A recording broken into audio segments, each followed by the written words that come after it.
Get up. Right now. This isn't your seat. Head back to economy, where you belong. A flight attendant, Apex Airlines. Flight 147, from Houston to Denver. The older woman calmly held up her boarding pass, seat 2B. Her name was printed right on it. She had paid for this seat herself. You don't exactly look like first-class material. What? Did you find someone's credit card on the floor? 3 passengers chuckled. 2 looked away. 4 others glued their eyes to their screens, pretending to be oblivious. I'm calling security to escort you out. And believe me, nobody up here is going to stick their neck out for you. The woman didn't budge. Her thin, weathered hands, calloused from decades of holding chalk, remained folded in her lap. She didn't blink. Her breathing was steady, like someone who had weathered far worse storms. She wasn't afraid. She was just hurt. But the man in seat 3A, wearing a black hoodie with a baseball cap pulled low over his face, he didn't look away. He took it all in. Every insult, every smirk, every ounce of apathy. And when that flight landed in Denver, that flight attendant was going to find out that the worst decision of her career wasn't the one she almost made. It was the one she had already made. Let's go back to the beginning. Houston, 5:45 a.m. Mrs. Wanda Edwards walked through the terminal the same way she walked through life, unhurried, with her back straight, and full of kindness. 62 years old. A newly retired third-grade teacher.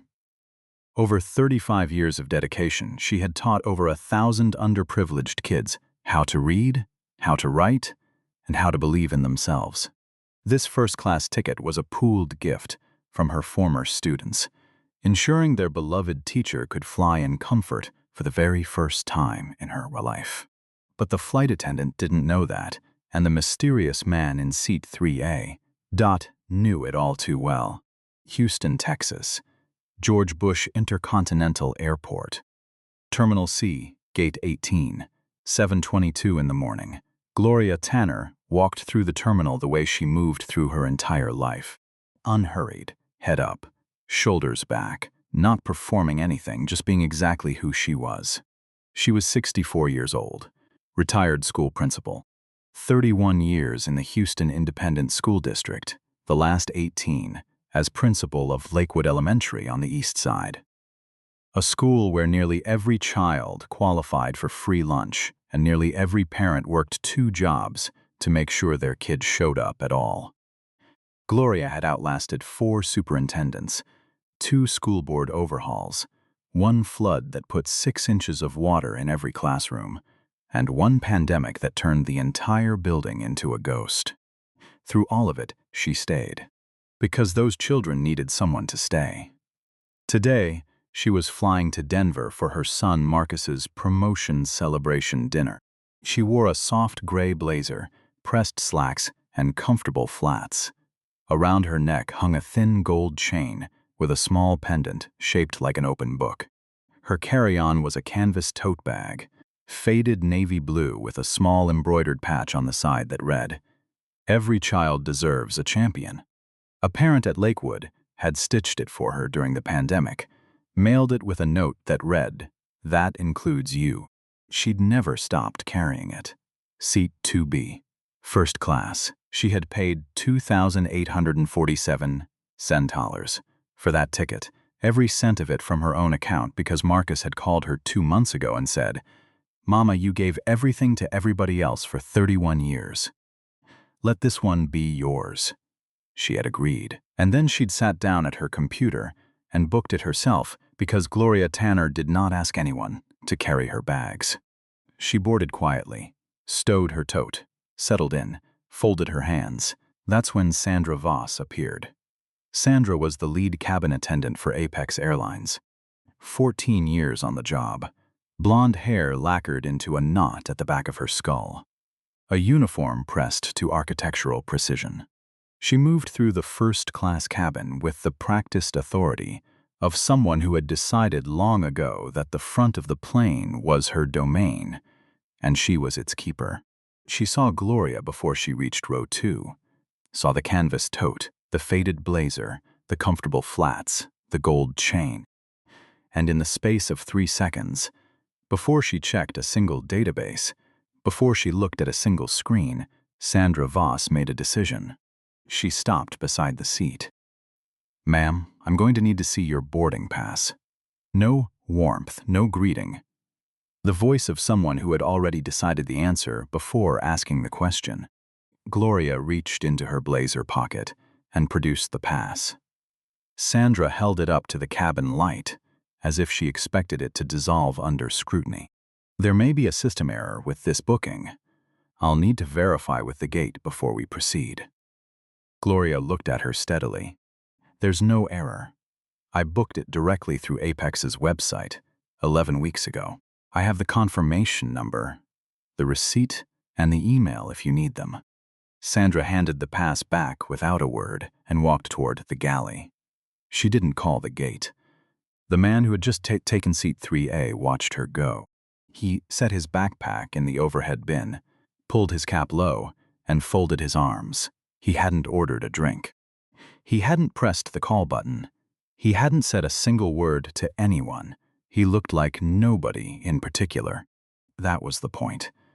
When Sandra came back, something in her had calcified. Her voice was louder, purposeful, the kind of loud that isn't accidental. "Ladies and gentlemen, I apologize for the brief delay. We have a seating irregularity that needs to be addressed." She said it with the tone of a woman identifying a foreign object in a salad. "Ma'am, I've been in contact with our gate team. There appears to be a discrepancy with your reservation, and I'm going to need you to relocate to the main cabin while we resolve it." There was no discrepancy. She had contacted no one. The cabin had gone quiet, the way airplane cabins do when something uncomfortable rises above the hum of climate control. Heads turned, eyes flicked sideways. Gloria's voice was measured. "There is no discrepancy. I paid for this seat. I have the documentation. I'll show you everything right now."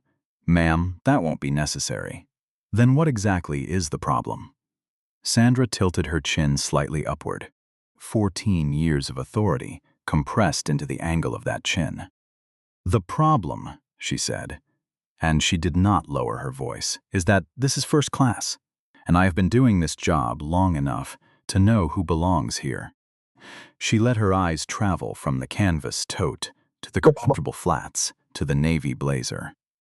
"And I have a responsibility to the passengers who actually paid for this experience." Nobody said anything. Not one person. A man in row 4, gray suit, wireless earpiece, leaned to the woman beside him and murmured something. She shook her head slightly in that way people do when they've decided something isn't their business. In seat 1A, a woman named Diane Holloway sat with her hands pressed flat on her armrests. She was 58 years old, a partner at a law firm in Denver, and she had watched every second of this exchange from 3 feet away. Her jaw was tight. Her champagne, poured before boarding, sat untouched. She said nothing. The junior attendant, a young man named Ellis Park, stood at the galley entrance. 23 years old. 8 months on the job.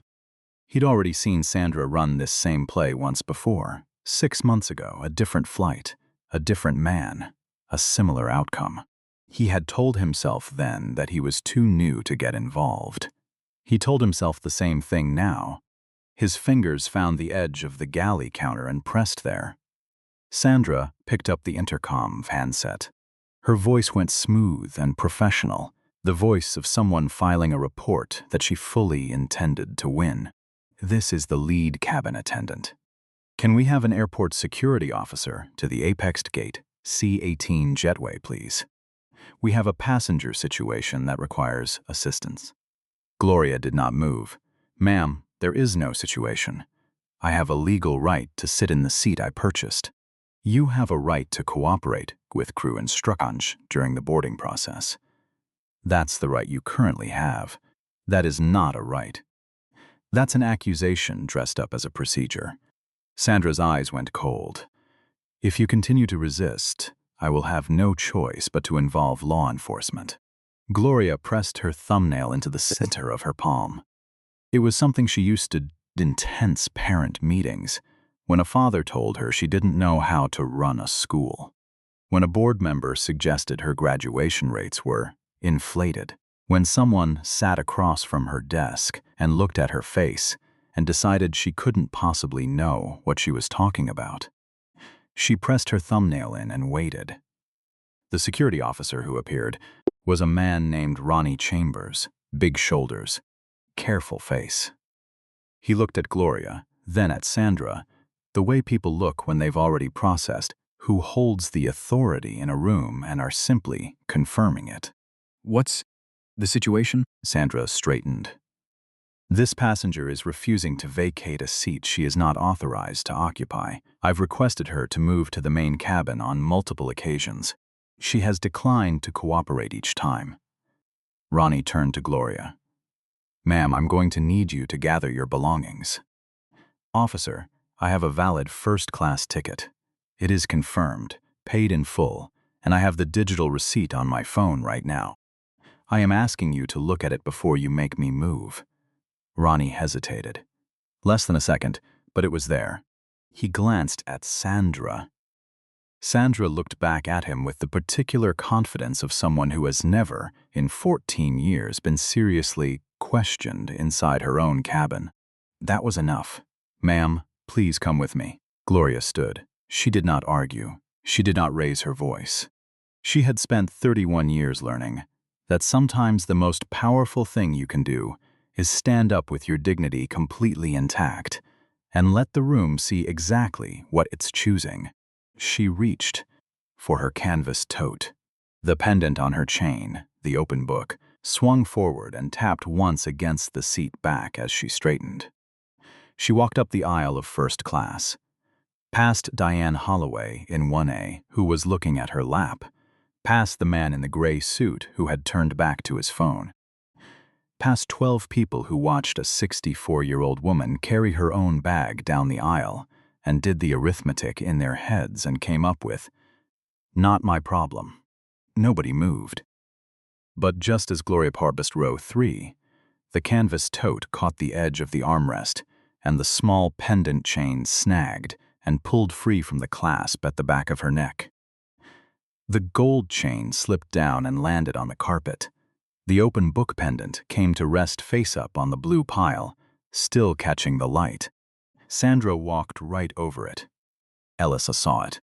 He stepped out of the galley, picked up the chain and the pendant, and held them for a moment in his palm. He stared at the small gold book. Something about it locked in his chest. He slipped it into his apron pocket and told himself he'd return it. He'd give it back later, when he had the words.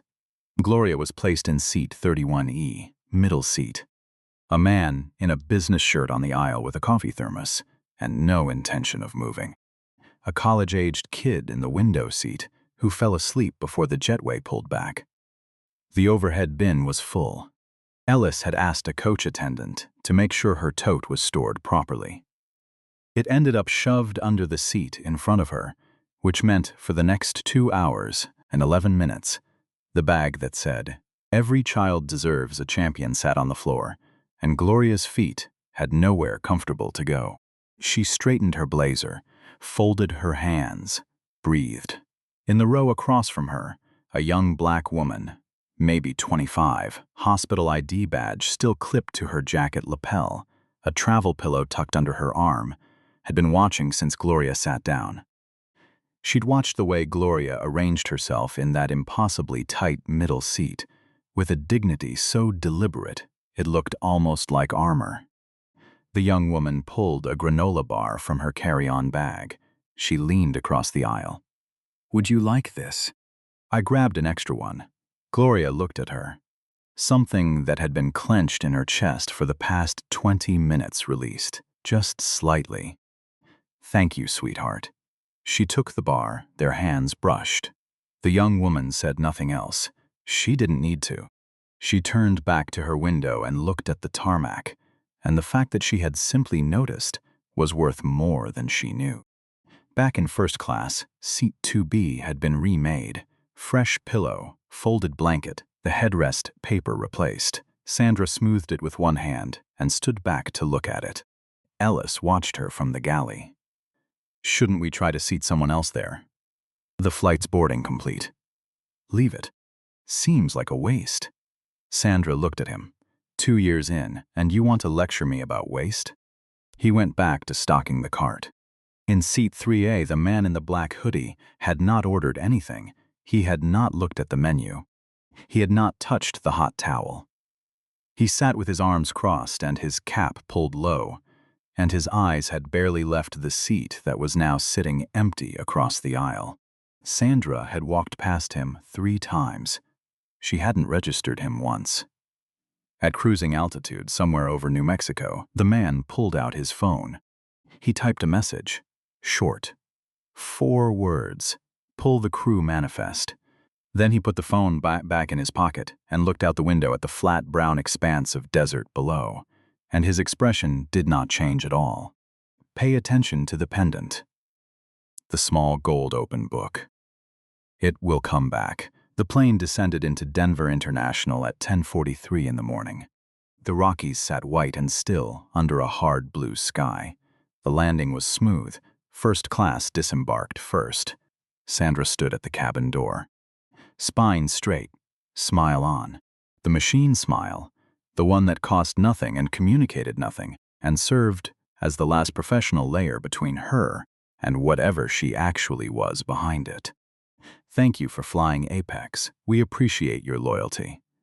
Enjoy Denver. The passengers filtered past her. Diane Holloway in 1A walked out without making eye contact. The man in the gray suit gave Sandra a brief nod, the nod of someone who'd witnessed nothing in particular. Then the man in 3A stood up. He moved without urgency, took his backpack from the overhead, adjusted the strap, pulled his cap off, and held it in one hand. He was tall, 37 years old, the kind of face that, when not under a baseball cap, made certain people recalibrate instantly, not because of what he was wearing, but because of something in the steadiness of it. He walked to the door. Sandra opened her mouth for the script. Thank you for flying with. He stopped directly in front of her. Didn't step off. Didn't move to the side. Sandra's script stopped mid-thought. Sir, is there an issue? Yes. His voice was quiet enough that you had to pay attention to hear it clearly. That was, in fact, the most frightening thing about his voice. There is. He reached into the front pocket of his hoodie and removed a small leather wallet. He opened it and held it out. The credentials inside were Apex Airlines Executive ID, platinum bordered. The name embossed on the card read, Marcus Tanner, Chief Operations Officer, Apex Airlines North American Division. Below his title was a small secondary line, Board of Directors, member. Sandra's smile fell the way a building falls, not all at once, in sequence. First the eyes, then the mouth, then the color in her face, each feature arriving at the same conclusion on a slight delay. Her lips moved. No sound came out. Marcus let her look at the card long enough for there to be no ambiguity whatsoever. Then he spoke. The woman you removed from seat 2B. He kept his voice even. The one you told didn't look like she belonged in first class.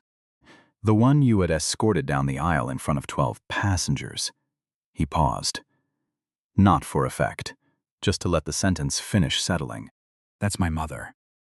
The cabin went silent, the way only enclosed spaces can go silent.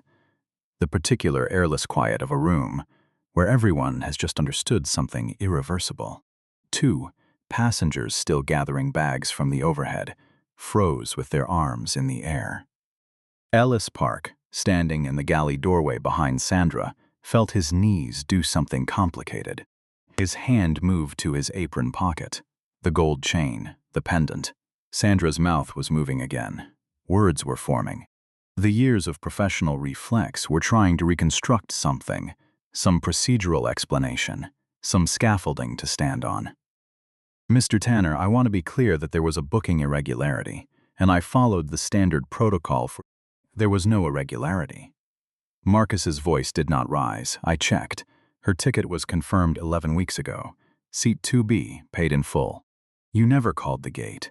You never pulled the reservation. You looked at her and made a decision, and then you built a story around that decision. He took one step closer. I've reviewed the cabin footage. I have the intercom audio. I have the timestamp on every action you did and did not take this morning. Ronnie Chambers, standing near the jetway entrance, had gone very still. Marcus turned to him. Officer, did you verify her boarding pass before you removed her from the seat? Ronnie's mouth pressed together. The lead attendant indicated. I didn't ask what she indicated. Did you verify it yourself? A beat. No, sir. Did you ask to see her confirmation email? No, sir. Did you check the reservation system? No, sir.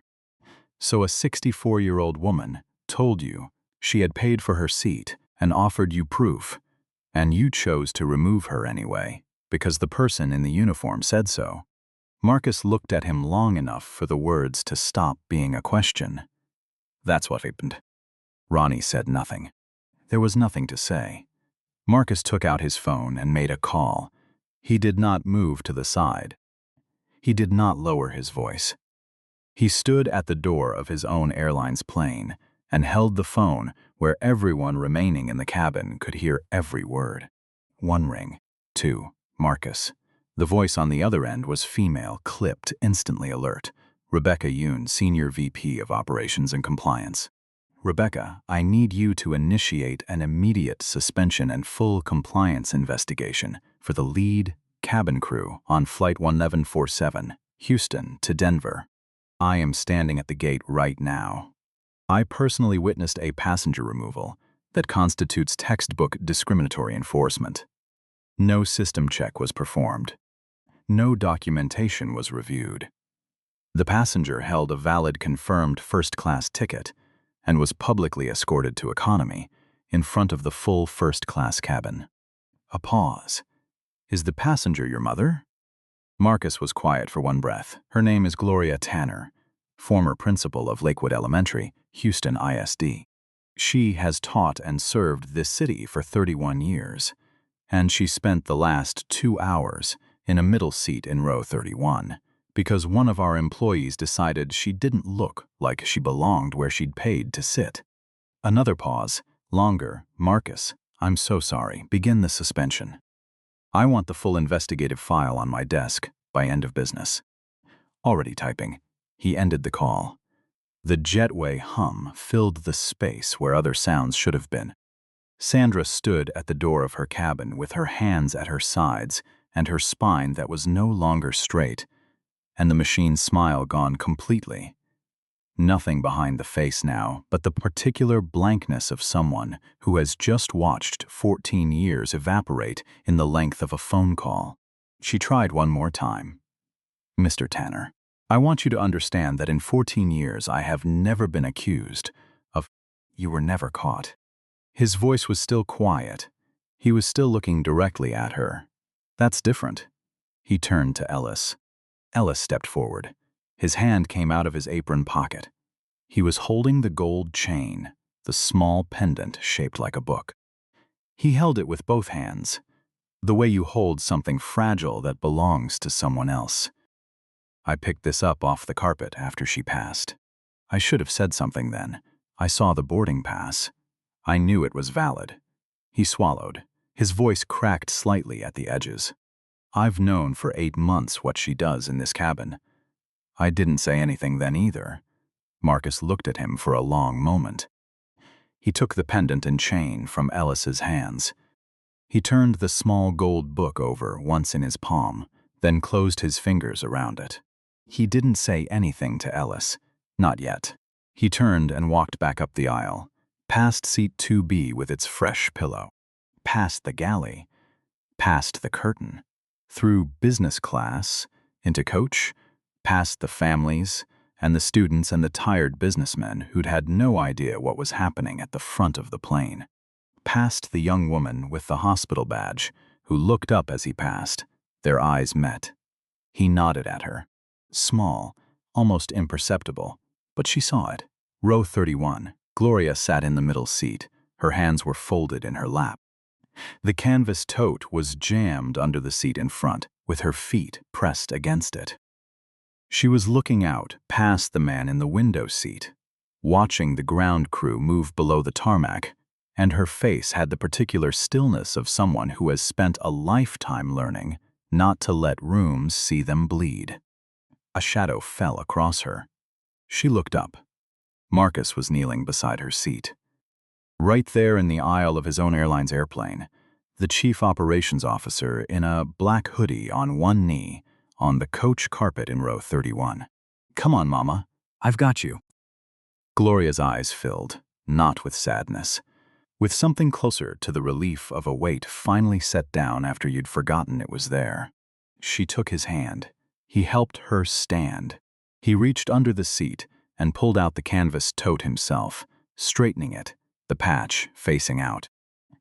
He reached into his pocket and held up the gold chain. He leaned forward and carefully refastened it around her neck, his large hands steady against the small clasp until it held. The pendant settled back against her collarbone. The open book. They walked up the aisle together, through coach, through the curtain, through first class, past the empty seat 2B, past Ellis who was looking at the floor, past the galley, past Sandra. Sandra was standing exactly where he'd left her. She watched Marcus walk his mother through the cabin she had managed for 14 years. She watched the canvas tote. She watched the pendant. She watched Gloria Tanner walk with her son's hand under her arm and her chin at the same angle it had been at when Sandra first told her she didn't belong. It hadn't moved. Marcus did not look at Sandra as he passed. He did not need to. The look on Sandra Voss's face said everything that needed to be said. They stepped onto the jetway. Gloria's grip on Marcus's arm was the grip of a woman who had held her posture through something enormous and was now, finally, quietly, allowed to lean. Behind them, the cabin was completely still. Ronnie Chambers stood with his arms at his sides and his eyes on the floor. The passengers who had witnessed any of it sat with the particular discomfort of people who have just been shown a mirror they weren't ready for. Nobody clapped. The investigation that followed was thorough, systematic, and, for Sandra Voss, catastrophic. Apex's compliance team pulled 14 months of incident reports, flight logs, cabin camera timestamps, and passenger complaint records. What they found was not a single mistake. It was a pattern, a groove worn deep by repetition and by the institutional silence that had let it happen. Sandra had 3 prior formal complaints from passengers of color. 3. Filed, logged, routed to the regional HR manager, all 3 marked as resolved. None of them resulting in disciplinary action, retraining, or even a follow-up call. The first was 18 months prior. A black cardiologist from Houston traveling with his medical equipment in a carry-on case. Sandra had questioned whether the case constituted an oversized item, had it removed from the overhead bin, and suggested he might be more comfortable in a forward coach seat. His complaint noted that 2 white passengers with identically sized cases in the same row were not approached. The complaint was logged as a billing misunderstanding and closed. The second was 11 months prior. A black woman traveling with her elderly mother, both in business class. Sandra had told the daughter that her mother looked unwell and suggested they might want to move closer to the coach lavatory. The daughter's complaint used the word humiliation 4 times. The complaint was flagged for sensitivity review. No review occurred. The third was 7 months prior. A black retired military officer, 2 tours in Afghanistan, traveling in first class to attend his daughter's commissioning ceremony. Sandra had asked to see his boarding pass 3 times and radioed the gate team twice. Both times the gate team confirmed the ticket was valid. Both times Sandra continued to linger near his row. His complaint said, simply, "She made me feel like a suspect." Nobody responded to the complaint at all. 4 passengers, 4 times, and the system that was designed to catch exactly this pattern had looked at it and looked away. Marcus stood in front of 400 Apex employees in the company's Denver operations hub. He wore the navy blazer from the gala photo. No notes, no slides, no lectern. He told them his mother's name. He told them what she had built in 31 years in a school on the east side of Houston where half the kids came in hungry and left knowing how to read. He told them about the $2,840 C-rounds ticket that she had saved for herself because she had spent her whole life giving and for once wanted to receive. He told them about a canvas tote bag, about a gold pendant in the shape of an open book, about a middle seat in row 31, about 12 people in first class who saw a 64-year-old woman carrying her own bag down an aisle and made the collective decision that it was not their problem. His voice never rose. He said, "If we cannot guarantee that a black woman with a valid ticket can sit in the seat she paid for without being publicly humiliated by our own crew, then we have failed at the most basic thing this company exists to do. Not the most advanced thing, the most basic." The room stayed with him. He said, "I was in seat 3A. I watched all of it. I did not intervene immediately, and I have thought about that every day since. Because even I, in my own company, made a calculation about timing and process before I made a calculation about my mother. That's the gravity of what we've built here. That's what we have to fix." The investigation's findings were released internally before they were released to the public. Sandra Voss was terminated. 14 years ended. Not quietly, not with the soft language of mutual separation or transition. Terminated with the specific disciplinary record attached to her employment file: 3 prior complaints, 3 failures to act, 1 formally witnessed incident involving the company's own senior leadership. She contested it. She hired a lawyer. She argued that she had been following the passenger experience protocols she'd been trained on. Her lawyer argued that the previous complaints had been resolved and therefore could not be retroactively used as evidence of pattern. Apex's legal team noted that all 3 prior complaints had been logged, had been witnessed, and had never received any substantive response. The company's failure to act did not erase the record. It simply made the company equally liable for what it had allowed to continue. The lawyer went quiet after that. Ronnie Chambers was suspended for 30 days and returned to active duty under a new protocol requiring security personnel to independently verify boarding documentation before acting on crew instruction in any passenger removal situation. He submitted a written statement to the airline. It was 1 page. The last sentence read, "I should have asked to see her ticket. That's the job." Ellis Park had submitted his voluntary statement the morning after the flight. He walked into the regional supervisory office and sat down and told everything he had seen, including the 6 months of prior incidents he had witnessed and said nothing about. He requested reassignment to ground operations. His request was denied. Instead, he was assigned to co-facilitate Apex's new crew training program by direct instruction from the COO's office. He still asks himself whether he was given that assignment as a reward or as a longer sentence. He suspects both. The program was named, at Gloria Tanner's insistence, the Lakewood Standard, not for Marcus for the school. She told her son, "This didn't happen to me because of who you are. This happens every day to people whose children don't run airlines. If you put my name on this thing, put the name of the place that taught me what this is really about." The first session of the Lakewood Standard was held in Apex's Houston training facility. 140 crew members, a conference room with long tables, and bright overhead lights, the kind of space where people expect to check boxes and get back to their actual lives. Gloria Tanner stood at the front. No notes, no microphone, just a 64-year-old woman in a pressed gray blazer with a canvas tote on the table beside her and a gold book pendant hanging at her throat. She looked at them the way she used to look at her teaching staff in the first faculty meeting of every school year. All of them, one at a time, she said. I'm not here to tell you a story about what happened to me. You already know what happened to me. I'm here to ask you something. In that cabin, 12 people made a choice.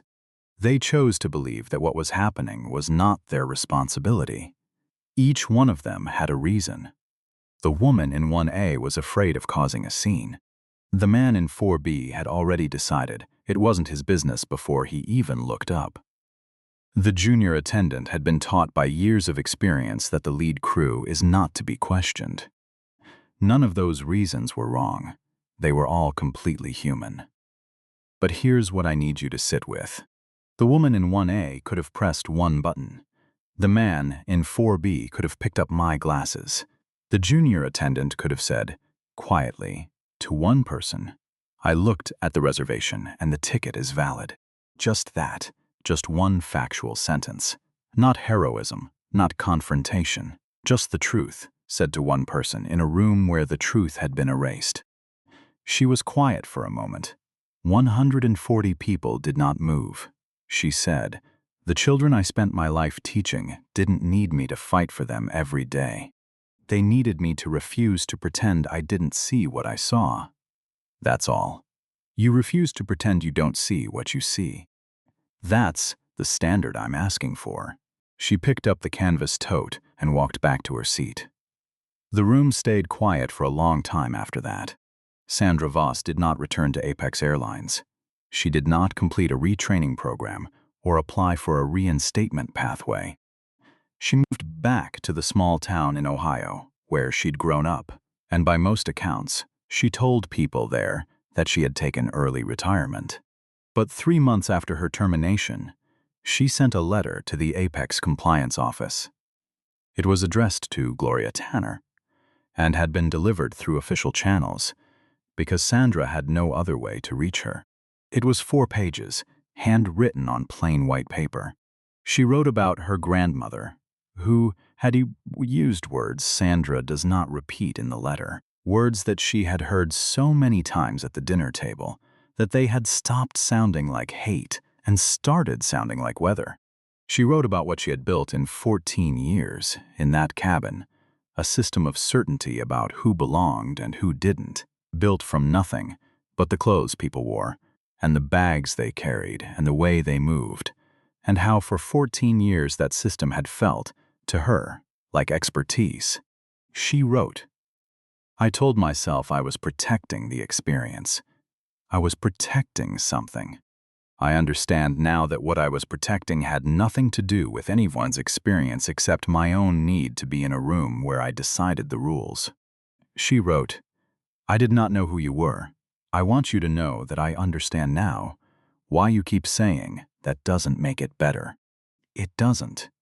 I thought I was seeing you clearly. I had never actually looked at you at all. The last line read, I don't expect forgiveness. I'm writing this because I think you deserve to know that something changed. Whether that matters to you is not for me to decide. Gloria read the letter in her kitchen on a Tuesday morning. She read it twice, set it next to her coffee cup. She sat with it for 3 weeks. Then she wrote back. 7 sentences. The last 2 read, I spent 31 years in a room full of people learning to see each other. It's harder than it looks, but that doesn't mean it isn't required. Diane Holloway, the lawyer in seat 1A who had pressed the call button halfway and released it, filed a formal witness statement with Apex's compliance team unprompted 4 days after the flight. It was detailed and precise and unsparing about what she had seen and what she had chosen not to do. She included it in her statement. I am an attorney. I know the value of a witness. I watched a woman get publicly humiliated for sitting in a seat she had paid for, and I did not speak because I did not want the discomfort of being involved. I wanted on record that I know the difference between not being involved and choosing not to be involved. She now serves on the board of an air passenger civil rights organization based in Chicago. She doesn't talk about Flight 1147 much. But when someone asks her how she got involved in aviation rights advocacy, she gives the same answer every time. I was in seat 1A once, and I pressed the call button halfway. I'm trying to press it all the way now. The Lakewood Standard completed its first full cycle across all Apex cabin crews within 7 months. Complaint filings from passengers of color across the airline's domestic routes declined by 38% in the first year. The curriculum was requested by 3 regional carriers within 12 months of its launch. In every Apex crew lounge and every terminal where the airline operates, there is a framed print on the wall. It is not a corporate mission statement.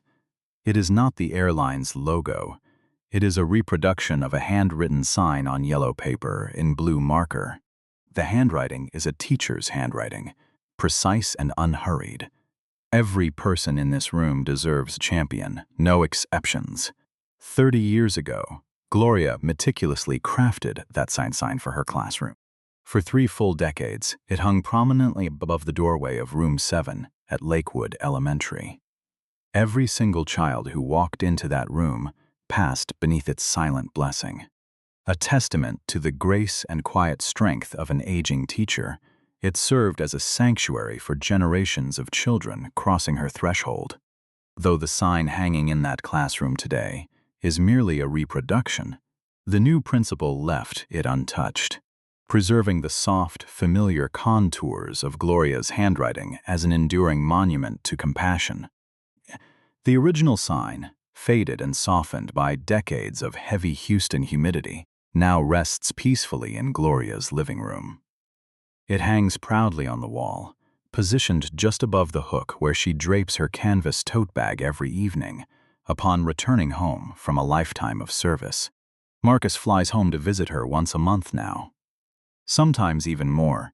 Whenever he lands in Houston, he bypasses the luxury car services and takes the train from the airport into the heart of the city. He slips into whatever seat happens to be open, stares out the window, and remembers a 64-year-old woman in a gray blazer.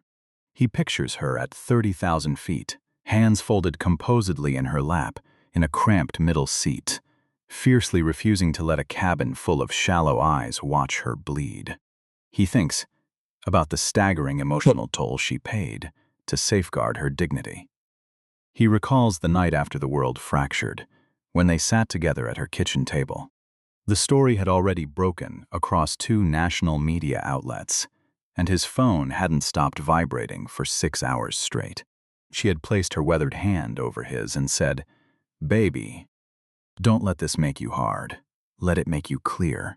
Since that night, he keeps a small gold pendant, shaped like an open book, tucked safely in his pocket whenever he travels. He reaches for it during moments of heavy, difficult decisions. He doesn't view it simply as a keepsake from his mother. Rather, it is a visceral reminder that clarity and deep empathy are always within reach. If only you are willing to truly look at people through the lens of shared humanity. If this deeply human story stirred something within the quiet corners of your soul, share it. Send it to someone currently weathering the isolation of life's middle seats, or perhaps to someone sitting comfortably in first class who has yet to realize the profound responsibility of their privilege. Leave a comment below with one honest self-reflection. When you witnessed an injustice and chose silence, what did you tell your conscience afterward? Because human dignity is not a privilege granted by a first-class boarding pass or a high social standing. It never was. The very moment we begin to believe it is, we have already become the problem.